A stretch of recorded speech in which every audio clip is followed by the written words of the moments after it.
This computer. Hi. Hello.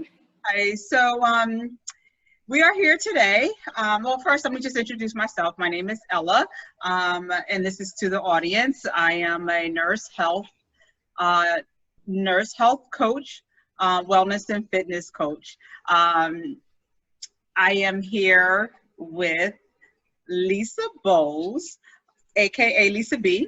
The nickname we have for her at our boot camp. And I think, Lisa, I've known you, I guess now for a little over 20 years, I think. That's about right. It's about right, yeah. Lisa and I grew up in the church that Lisa still attends. So family friend. And yeah, spiritual sister, all of the above. But I think this past year, I've gotten to know a little bit more about you than I probably have, in this entire time over the 20-year span. And it's mostly in part, due to the strength that has sort of come forth from you. And it's just, like so noticeable, which inspired me to really want to want to get to know you, get to know your story, and just to have a conversation about your journey that began, this health journey that began for you around last year this time, right? So June, so tell us about June 2019. Well, in June of 2019, I was diagnosed with stage 4 metastatic breast cancer, which basically means that there's no cure for it. It's only constant treatment. I was quite devastated, of course, when I first got the news, and I wanted to know what I could do to fight for my life. So that's when I began to do some research and find out how I can better myself health-wise, as far as my diet and as far as working out. And, I had to help myself and help the medicine to do what it needed to do to get to the parts that it needed to get to. Right. So you were diagnosed. It was stage 4 metastatic cancer, and so you had to go undergo treatment, correct? Yes. My oncologist decided that the best treatment for me would be to go through a series of chemotherapy along with immunotherapy. So I was originally on 3 medicines for about 6 months. One of them was a chemo. And after the 6 months of chemo was over, my test scans result that things had shrunk, my tumors were reducing, so it was time for me to let go of the chemo and start on some immunotherapy. So that's what we did until the immunotherapy revealed that it was no longer working efficiently by itself. Then I had to go back on another type of chemo. Okay. So what was the first round of chemo like for you? Well, my first round was I went once every 3 weeks, and I had to go for about 3 hours each time that I had to sit during my treatment. And as after the treatments, I was fine immediately thereafter. The day after, I was fine. Around about the third day, which would have been like Friday, because Wednesday I had my treatment, and on Friday I experienced extreme fatigue, and I just didn't want to do anything, just sleep all day. So that's what I did. I slept all day that Fridays, and then on the next day, Saturday, I was back up into my regular self. Okay.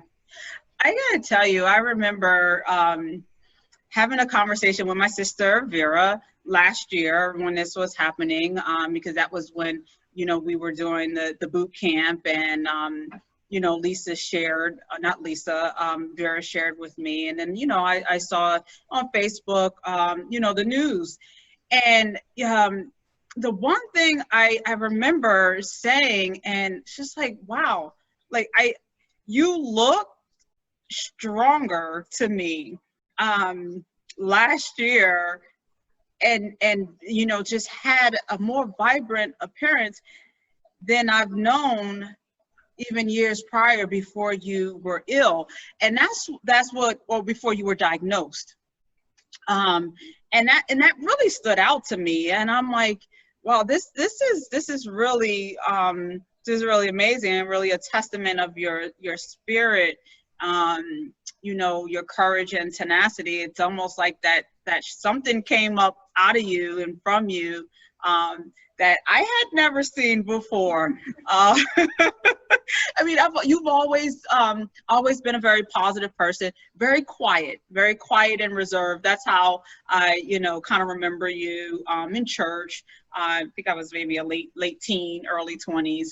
Just very quiet, sort of a meek, you know, spirit. That was the impression that I had of you, which is, you know, a positive, you know, positive attributes. But again, it was just something that I saw that was very different from you. So yeah, and then fast forward to this year, I'm really, you know, I was really excited that, you know, you had decided to, you know, come on board with our boot camp, fit camp. And again, you know, I'm like, wow, you know, Lisa really has something inside of her that is very unique. And, you know, I really wanted to hear, you know, what you had to say. And so I know chemotherapy can be very grueling and toxic on a body. And, you know, with that, you decided to make some lifestyle changes during you know, the time period that you were diagnosed. Yes. Well, originally when I was first diagnosed, the doctor told me to, first of all, quit one of my jobs. I had three jobs at the time. So one of them I had to let go to get some rest. I had to rest my body Right. because I was constantly running and running and running. Right. So I did that. She also advised me to just eat a lot of vegetables and fruits, and to exercise as much as I can, because, as you stated, chemo can be very tearing on your body, and sometimes it won't allow you to do any exercise. However, she did encourage me to exercise as much as my body would allow me to. So I decided to do some reading on my own, and finding out not just to eat vegetables and fruits, but to eat them fresh, as opposed to out of the can with preservatives and all of this kind of poisons, so to speak. Yes. So Hmm. I then decided to start shopping at a farmer's market, where I can get more for my money. If you Yeah. shop in the supermarket for fruits and vegetables, you're going to come out with, you know, one bag and spend $70 and still be hungry. Absolutely. But I started to go to the farmer's market where I can get more. And I also decided to change my eating habits as far as sweets. I love sweets, and I had to give that up. But it was either that or my life. So, Right. of course, I chose life. Um, and you can find sweets in fruits. Fruits have a lot of natural sugars in it, and that was very helpful for me. And Yeah. water also, drink a lot of water. I was told to drink a lot of water, and I wasn't a big soda drinker from the beginning, but I liked a lot of iced teas, you know, Snapples and things of that nature. But I let Hmm. that go, and now I only use teas from the steeped tea bag. Nice. Nice. Yeah, and you know, one thing, which is really what you know, my brand is all about, and that's you know, the holistic health and prevention. And a lot of people don't realize how much toxins come in from the food choices, the way we eat, what we eat, you know, foods that are high in preservatives and, you know, overly saturated Right. fatty foods, deep Which fried goes to foods. even how the way you prepare your food has a lot to do with it as well. So, like, Yeah. I not only do I eat my vegetables, you know, we as African Americans tend to boil them and add meat and salt and butter and everything Yes. for flavor. Yes. Lord. I've learned to just steam my vegetables now, or I roast them in the oven. And they're fine. So Yes. it's more, it's a lot to it, but it's worth it. It's worth it. And what I try to teach people and like my clients is that you want to, like, these are the things that you want to kind of look at now. You don't want to wait until a diagnosis, and there's, it's never too late. We know that. But there are some healthy habits that we can start incorporating in our lives that are really seriously for our health. And just paying attention to overly processed foods and things like that really, really are important when it comes to helping to support the body and helping to prevent unwanted toxins that go flow through our bodies. So give me an example of maybe something you used to buy, and that you've let go. I know you said, you're not a soda drinker, so, but you did let go of the Snapple teas, but maybe something, a different food item, something. Maybe like frozen pizzas, Okay. Lunchables. Yeah. Oh my God. So hired. Yeah. Lunchables quick and you could just pick it up and go. Right. Things like that I had to let go of. Right, right. Yeah, and we live in a society where everything is just like, pick it up and go. We move so fast, and like you said, you had 3 jobs. It's like, we pull from these things, and we tend to go for what's easiest or most convenient. But what is most convenient may not always be the best choice for us overall in our health choices. So that's awesome. So nutrition was a big part of a lifestyle change for you, and you have your steps. I know you are very serious about the steps that you get in daily. So tell me about that. Absolutely, absolutely. Well, I started out by just when the doctor advised me to exercise, to just walk, and I would walk around the local park, the track, and walk and walk. And I was like, I have no way of measuring what I'm doing. So one of my children brought me a Fitbit, which helped me a lot. So I was able to keep up with how many steps I do, and it was suggested that 10,000 steps at a minimum a day was highly recommended as a good, start off goal. So that's what I started doing, and then later on, as the seasons were changing, I was like, I got to keep this up. I started it, I got to keep going. Nice. So I wasn't going to go walking out in the cold, so I purchased me a stepper. And when I went on YouTube, there were various videos of other exercises and things besides using your feet to work out with the stepper board. So yes, I'm very committed and dedicated to making my goals, which is to do my minimum 1,000 steps a day. I try to burn at least 2,000 calories a day. And my other goal is a minimum of 30 minutes of consistent working out. So my Fitbit helps me keep track of accomplishing those goals. And I try to do that at least 5 days out of the 7 days of the week. Awesome, awesome. Yeah, it's that commitment that really is the key. Consistency and commitment. And yeah, that's awesome, Lisa. And you are very strong. Yeah, very, very, very strong. So I know you joined the boot camp this summer. So tell us about your experience there. Well, I very much enjoy going to the boot camp. Um, at first I was like, oh, I'm the slowest one. Oh, I'm the last one. But you know what? It doesn't matter. What matters is that I finish. Absolutely. So when I have to walk backwards up that hill and I'm the last one, I just want to finish. And as a young person, when I was younger, I used to take karate classes, and my instructor used to say, when you cheat, you only cheating yourself. You're not cheating anybody but yourself. So Right. when I, go up that hill, I can't stop, because if I cheat, I'm only cheating myself.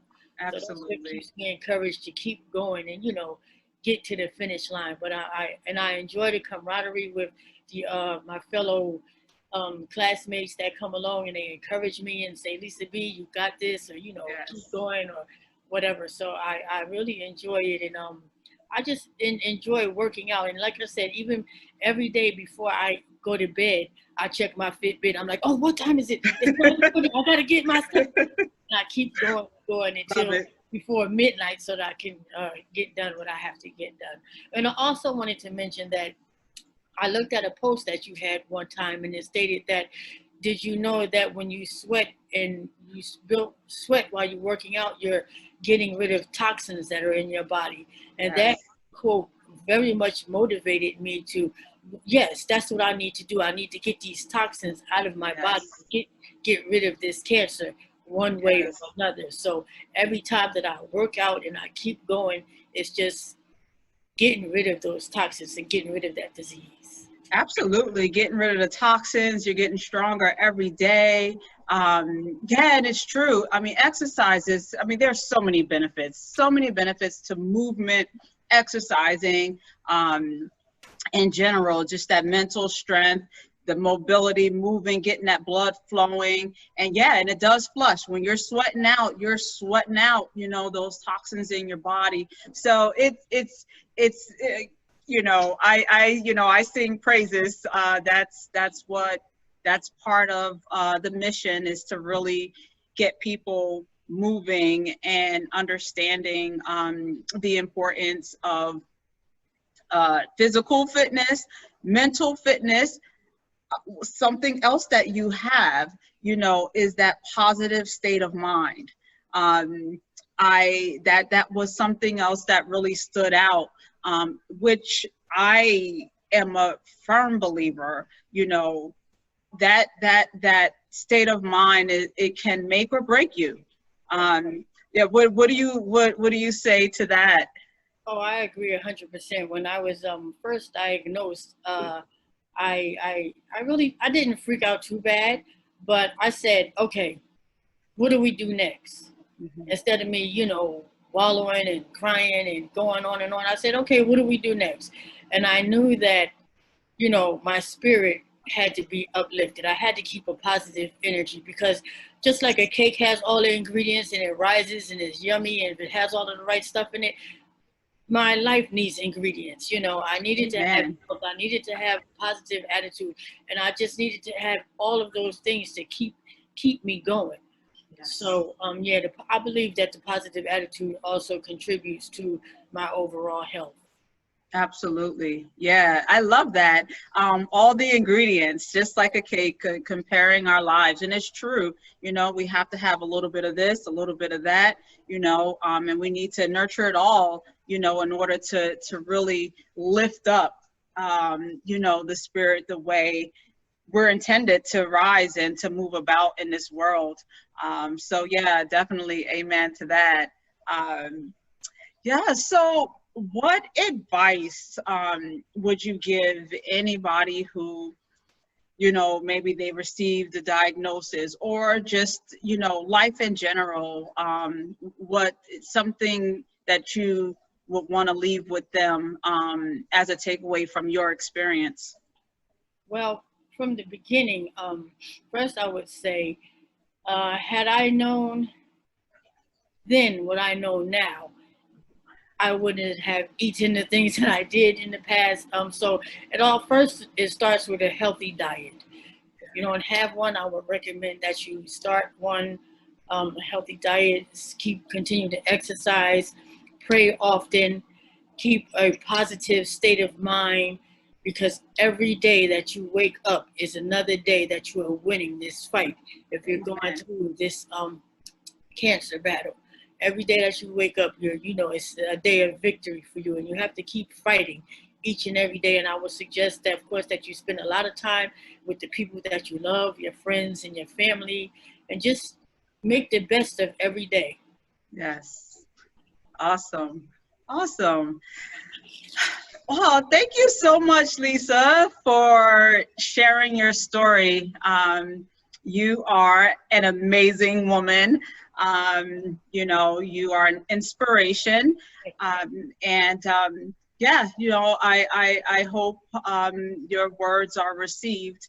And I'm pretty sure, someone will be helped by your story. So thank you for joining me today. There was one other thing I meant to mention.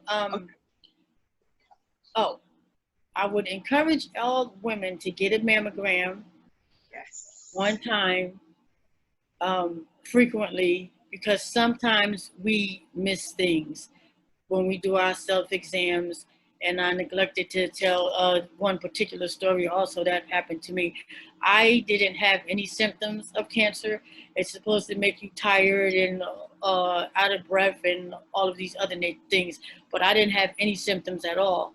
And what happened was, what that led me to go to the doctor in the first place was, I had went to a place called iFly, and I Mhm. was flying around with my suit on and everything, having a good old time for Mother's Day. And a couple of days later, my chest was hurting. I had chest pains. And I was like, oh, it's okay to go away. My daughter was like, no, we're going to the emergency room. So we went to the emergency room and they did an EKG and all other tests with my heart. Everything was fine with my heart.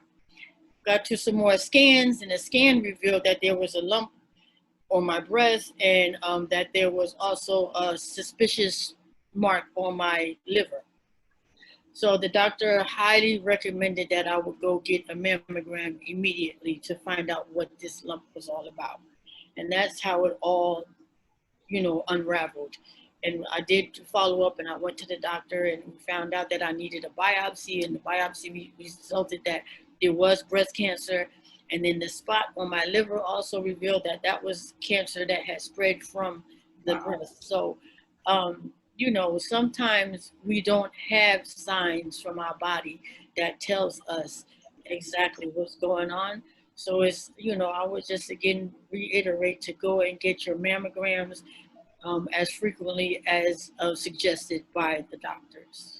Right. Yeah. And thank you so much. I actually, that's a huge piece to this, a huge piece, yeah, as women, I know, remember my doctor, when I turned 40, she said, here, Ella, here you go. She gave me a prescription to go get, a mammogram. And I had mammograms done, prior, because of suspicious lumps that ended up just being hormonal. Yeah, it's true. It can be missed. Self-examinations are good and are very important. We do them in a shower, before your menstrual cycle and things like that. But there are times where it can be missed. And then I think another thing with that, um, sometimes we may have minor symptoms and you think it might be something else, and which is another reason, like our bodies are very intuitive also, and our bodies tend to, they may not be very overt signs, but sometimes there's small changes, and it's like, oh, we tend to brush it off, maybe I'm having a reaction to something, or, oh, I pulled something, whatever the case may be. But I think it's important that when something changes with our body, and it can a little bit off, we should pay attention, right? And just again, pay attention to those minor changes that can potentially save our lives. But the bigger one is that yearly mammogram. So important for women, to really stay on top of that, so we can catch things early. Yeah. Yeah, it's a conversation. It's something, no one ever thinks, want to think, you don't want to think that it will happen to you, but we don't know. Right. We don't know. And, the best way, an ounce of prevention is worth a pound of cure. And those are all the practices, we get our screenings done. We incorporate healthy lifestyle practices, all those things that we discussed earlier, to give ourselves the best fighting chance that we can possibly have, right? Right. Yeah. Anything else you want to share with us? No, I think I covered everything. Okay. All right. Well, again, thank you very much for sharing your story, Lisa B. Thank you for having me. All right. And I will see you this week in our last week of session 1. All right. Okay. Enjoy the rest of your day. You Bye. too. Bye-bye. Statistics show that 1 in 8 women will be diagnosed with breast cancer. And every 2 minutes, a case of breast cancer is diagnosed. Breast cancer is the most common cancer for women in the USA. Every 13 minutes, a woman dies of breast cancer in the United States. So how can we reduce our risk factors? Exercise regularly. Avoid eating overly processed and unhealthy foods. Do not smoke. Drink less alcohol. Do your annual mammograms. And do regular self-breast examinations. And although the numbers are high, there is always hope. 2.9 million female survivors live in the USA. And if breast cancer is found early and confined to the breast, there's a 5-year survival rate of 99%.